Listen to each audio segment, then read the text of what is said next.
All right, so first, as she said, my name's David Collins. I work at the Technical Support Annex, or Technical Support Services, whatever you might know it as. Right now, I am one of the only people that works on iPads for the entire county. So if you be patient with me, then I will try to accommodate every single one of you in any way that I possibly can. So we have moved to a new management system for our iPads. What that basically means is that from the district office, I can push apps, update settings, restrict things, pretty much do whatever you would like to be done to the iPads globally among the entire school, or to even just a couple of classes. So it's here to make your lives easier, but at the same time, we want to make sure that we're giving our students that protected experience that we're supposed to, as for state and federal guidance. So the system is called JAMP. You'll see that your iPads actually have the word JAMP on them. They should say student device on the outside, and that kind of just registers that they are in our new system. Inside, you'll see an app called Self-Service. Self-Service is kind of like an app store that is pre-approved with all the apps that we are allowing you at this point in time to download free. 0131 is the passcode for these iPads. The reason there is a passcode is because these iPads are tied to you as the teachers. That means that anything done on them, needs to be supervised. So if you're giving them to a student, make sure that we are supervising that student while they are using the iPad.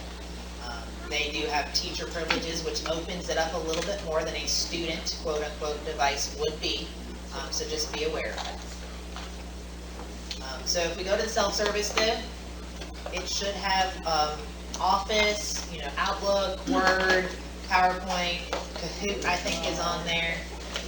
Now I'll be relying on you guys to let Charlene know what apps it is that you believe should be in this self-service center or installed on the iPads automatically. So those are our two ways that we can put apps on the iPads. I can either put them in the self-service center, so if like a couple of teachers at your school want them, but not all of the teachers want them, I can make them available for anyone to download as they wish. Or if you're saying that we use this app across the entire school, I can make it available and just put it on the devices without ever having to add any kind of user manager. Yeah, so really what you're going to need to do is just go onto the iPad, if you've had some iPads before. So if there's an app that you don't find in the self-service, or an app that you want, as long as it is an approved piece of software, meaning that, that it is available for use countywide, we're not restricting it, like it doesn't sell student data or anything like that, or it just doesn't violate federal or state guidelines. We should be able to just put it on the iPad for you. Folks, if you've already been having, you used to be in the past, we could download certain apps, at your leisure and whatever you want. It's not the case anymore. This is restricted in a way. If you find an app and you don't see it in there, then what you're going to have to do is you go to the county website. There is an approved digital resource list. You'll find that, I believe, under documents up in the right-hand corner. I think it's going to be like employees, and then it'll say documents down there. And it'll say approved digital instructional resource list. That's where all of the apps are going to be listed. So if you just check there, it's probably already available if you're wanting it. We have a large selection of apps already. I believe it's close to 800 different apps that are already approved. However, we don't want to make all of those available in the self-service center because then it would just be impossible to find what you want. So if it's already there, we can download it. So if it's already there, what you're going to do is put in a work order. Or ask me to do that. Or ask, I'll be happy to do that for you. Or ask Charlene to put in a work order.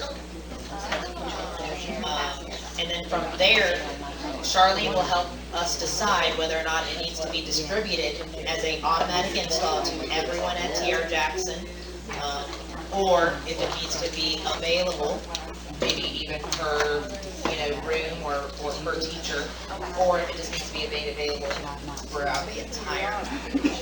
So what I have been told when it comes to the availability of shopping on the iPad specifically is that the iPads are set up currently as a, one-stop for all websites. If it's blocked, for you, then it's blocked for a student at West of our primary, so on and so forth. Everybody in the entire district, it's the same kind of block. I've been told that shopping is not currently being done on iPads from the district office from Ricky Wallace, our internet filter administrator. All right, so the pens that you have will need to be charged, the pencil, I should say. They're not going to work if you try to play with them, so they will need to be charged.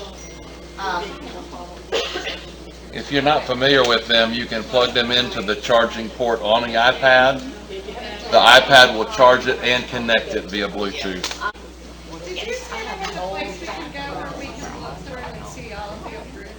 So the self-service is going to be what's globally available to download at this second. If you go to our website, santarosa.k12.fl.us, and you go to, I think it's employees and then documents, there's an approved digital instructional resource list of everything that's already been approved that I can push like that. I just have to be known. Jeff, would we email you or Go through Charlene to ask for that. She'll put in a work order, and then, like I said, I usually like to get with it in one day if those push back. The old ones, my goal is to have those back within the week. They will be set up the exact same way.